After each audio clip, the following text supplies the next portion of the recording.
ప్రపంచ దేశాలకు పెద్దన్నగా చెప్పుకుంటున్న అమెరికా మరోసారి చెత్త పనితో వార్తల్లో నిలిచింది. ముఖ్యంగా ట్రంప్ రెండోసారి దేశాధ్యక్షుడైన తర్వాత నిత్యం కయ్యాలతో వార్తల్లో నిలుస్తున్నారు. ఏదో ఒక దేశంతో గొడవలు పెట్టుకుంటూనే ఉన్నారు. ప్రపంచవ్యాప్తంగా ఇతర దేశాలను భయపెడుతున్నారు. ఇప్పుడు టారిఫ్ల పేరుతో అందరినీ తన గుప్పెట్లో పెట్టుకోవాలని ట్రంప్ కలలు కంటున్నాడు. తాము చెప్పినట్లు వినకపోతే తమకు నచ్చని దేశంతో బిజినెస్ చేస్తే భారీగా టారిఫ్లు వేస్తామని హడలెత్తిస్తున్నాడు. ఇప్పటికే రష్యాతో బిజినెస్ చేసే దేశాలను భయపెట్టి వెనక్కు తగ్గేలా చేశాడు. ఈ జాబితాలో ఇండియా కూడా ఉందనుకోండి. ఇప్పుడు ట్రంప్ రాజ్యకాంక్షతో రగిలిపోతున్నట్లు తెలుస్తోంది.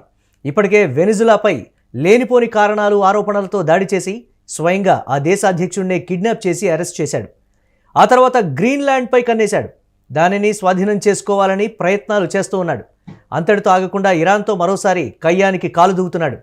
ఆ దేశంలో జరుగుతున్న అంతర్గత గొడవలను తనకు అనుకూలంగా మలుచుకుంటున్నాడు. తమకు ఫ్రీడమ్ కావాలని కోరుతున్న ఇరానీల వెనుక ట్రంప్ నిలబడి ఖమేనీని బెదిరింపులకు దిగుతున్నాడు.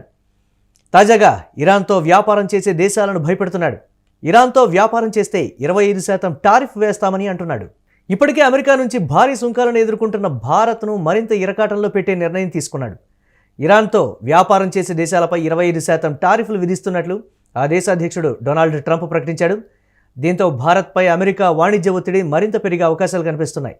కాగా భారత్ ఇరాన్ మధ్య దశాబ్దాలుగా చాలా బలమైన వాణిజ్య బంధం ఉంది. 2024-25 ఆర్థిక సంవత్సరంలో భారత్ ఇరాన్ మధ్య $1.64 బిలియన్ విలువైన బిజినెస్ జరిగింది.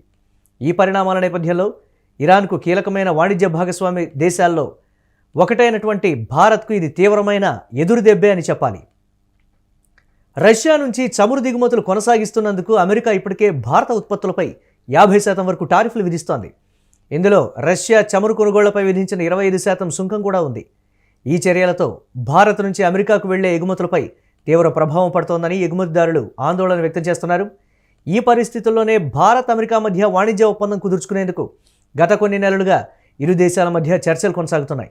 ఈ ఒప్పందం ద్వారా భారత్కు టారిఫ్ల నుంచి కొంత ఉపశమనం లభిస్తుందని ఆశలు పెట్టుకున్నారు. కానీ తాజా ఇరాన్ టారిఫ్ ప్రకటనతో ఆ ఆశలపై మళ్లీ సందిగ్ధత నెలకొంది. అమెరికాకు భారత్ కంటే అత్యంత ప్రియమైన దేశం మరొకటి లేదంటూనే ఇండియాకు ట్రంప్ వెన్నుపోటు పొడుస్తున్నాడని రాజకీయ విశ్లేషకులు అంటున్నారు. ట్రంప్ను నమ్మడం అంటే పాముకు పాలు పోసి పెంచుకోవడమే అన్న విమర్శలు వ్యక్తమవుతున్నాయి. ఇప్పటికే టారిఫ్లు వీసాల పేరుతో భారతీయులను ట్రంప్ తీవ్రంగా ఇబ్బంది పెడుతున్నాడు. ట్రంప్ దెబ్బకు అమెరికా వెళ్లే భారతీయుల సంఖ్య, ముఖ్యంగా స్టూడెంట్స్ సంఖ్య భారీగా తగ్గిపోయింది. ఇక ట్రంప్ తీరు చూస్తుంటే మూడో ప్రపంచ యుద్ధానికి ఆజ్యం పోస్తున్నట్లే కనిపిస్తోంది.